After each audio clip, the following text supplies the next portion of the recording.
Marcoleta, tutol sa ginawa ni Representative Joey Salceda, haarangin ang prangkisa ng ABS-CBN. Kahit pa cleared sa BIR o Bureau of Internal Revenue at SEC Securities and Exchange Commission at kahit pa walang nilabag umano na batas ang ABS-CBN, tutol pa rin si Iglesia ni Cristo member at sa GIP Party List Representative na si Rodante Marcoleta para sa panukalang 25 years franchise para sa Kapamilya Network. Nitong January 7, 2025, nag-file si House Ways and Means Panel Chairperson Joey Salceda ng House Bill 11252 para pagkalooban ang ABS-CBN Corporation ng franchise para makapag-operate ng telebisyon at radyo sa Pilipinas.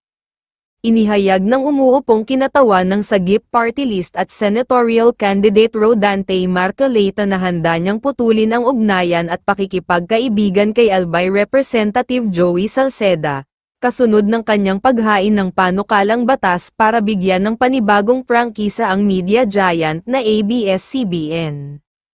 Sa kasalukuyan ay dinidinig na ng Kamara de Representantes ang naturang House Bill na binalangkas ni Salceda. Matatandaan na isa si Marcoleta sa mga humarang sa ABS-CBN franchise renewal noong kasagsagan ng pandemic.